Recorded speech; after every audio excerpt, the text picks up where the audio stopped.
समाजातील प्रत्येक घटना थेट आपल्यापर्यंत पोहोचवणारे आपलं हक्काचं न्यूज चॅनल क्रांती सूर्य न्यूज. संपादक शशिकांत राजवंत.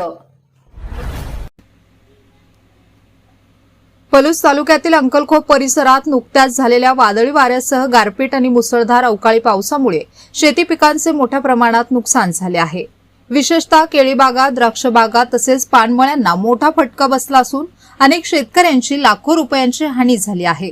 हातातोंडाशी आलेली पिके अक्षरशः जमीनदोस्त झाली असून केळीची झाडे मुळासहित उन्मळून पडल्याने शेतकरी आर्थिक संकटात सापडले आहेत.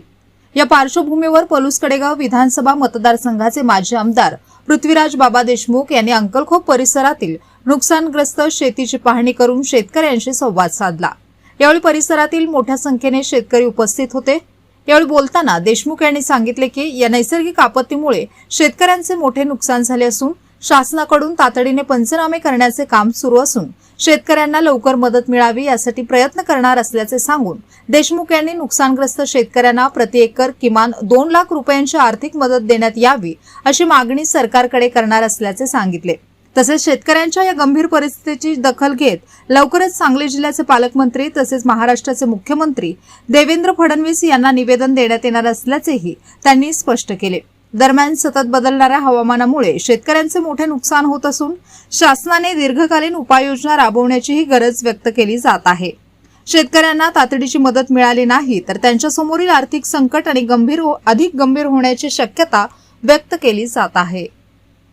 अंकलखोप परिसरामध्ये केळी, पानमळा, द्राक्षबाग ह्या सगळ्या पिकाचं प्रचंड प्रमाणावरती नुकसान गारपिटीमुळे झालेलं आहे आणि फार मोठं नुकसान आहे. किमान 2 लाख रुपये एकरी शेतकऱ्याला नुकसान भरपाई दिली तरच हे सगळं कव्हर होऊ शकतं आणि त्या शेतकरी या संकटातनं बाहेर पडणार नाही. आणि याच्या संदर्भात उद्या पालकमंत्र्यांच्याकडं आम्ही मिरजेला भेटणार आहे. उद्या पालकमंत्री या जिल्ह्यात आहेत, त्यामुळे उद्या सगळी माहिती त्यांना देणार आहे. मुख्यमंत्र्यांना पण निवेदन मंगळवारी देणार आहे आणि पालकमंत्र्यांच्या माध्यमातून जास्तीत जास्त नुकसान भरपाई कशी देता येईल अशा पद्धतीचा प्रयत्न आम्ही करणार आहे. उद्या चंद्रकांत दादांना फोन करून आम्ही वेळ मागितलेली आहे, त्यामुळे उद्या दादांच्या बरोबर सविस्तर चर्चा होईल आणि कलेक्टरला सूचना ऑलरेडी चंद्रकांत दादांनी दिलेली आहेत पंचनामा वगैरे करून घ्या म्हणून.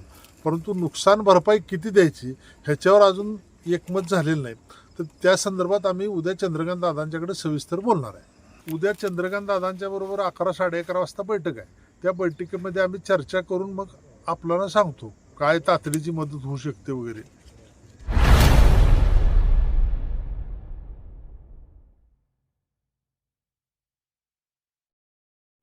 क्रांती सूर्य न्यूज. संपादक शशिकांत राजवंत.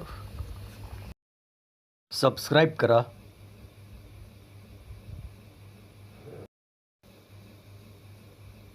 बेल आयकॉनला क्लिक करा आणि लाईक करायला विसरू नका.